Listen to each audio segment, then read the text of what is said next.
Yousif, thanks for joining me today. For those who may be not familiar with yourself, just give us a brief rundown of who you are and what you do. I'm a consultant that specialises in risk management, business continuity, crisis management, and information security. Cool, thanks. So your last role with Davis Group, you were sort of brought in to head up risk management, data protection, and the information security for the organisation. What are the sort of areas you need to be particularly aware of when sort of bringing these together in terms of things like compliance and business continuity and everything else that goes with it? The easy answer to that is every aspect.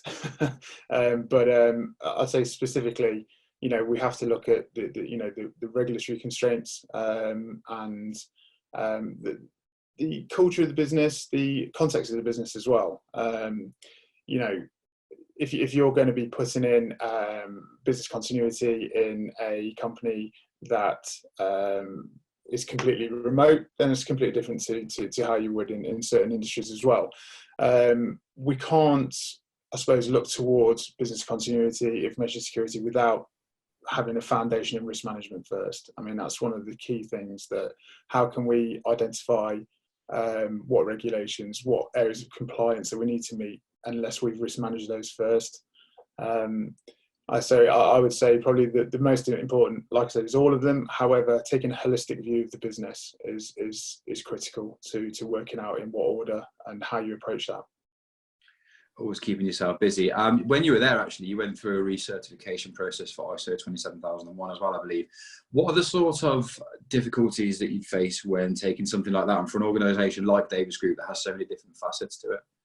I'd say stakeholder engagement, that's key. Understanding the business, understanding its goals, the strategy of that business. But yeah, I'd say the one takeaway from it would be definitely stakeholder engagement. Extremely lucky to have implemented and recertified 27001 in a business that was really on board with it. They really wanted it. And they pride themselves in their information security, so that side of it was relatively easy. However, you, like anything, you're trying to reach out to people to do with the ISMS that actually may have no understanding of that. So it's about understanding, the people, how you can help them, how that having that ISMS in place will benefit their business stream or the business segment moving forward. How long does something like that take? What's the sort of process involved? Averagely, I suppose you'd be looking at around 6 months. I mean, depending on the levels prior to that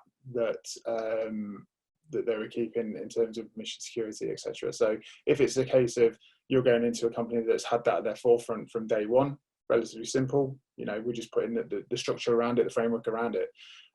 If it's a case of re-education and implementing that standard from scratch, if you will, I'd say, yeah, 6 months would be good. I mean, a big part of that is the data capture, so the evidence capture of, we can say, yes, we've got these controls in place, or we do this and this. However, as we all know, when you're going through an audit, they want to see the evidence of that. So we have to factor that on as well.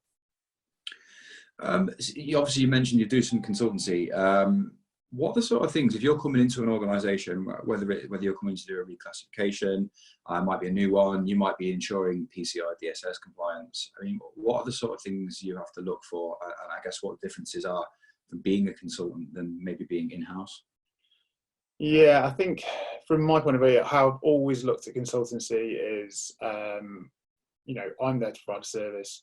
I need to understand the business, but I guess one thing I do look for is the culture of that business. So if they are looking to get a standard implemented or a framework put in because it's off the back of a client request and they don't really want it, that's different.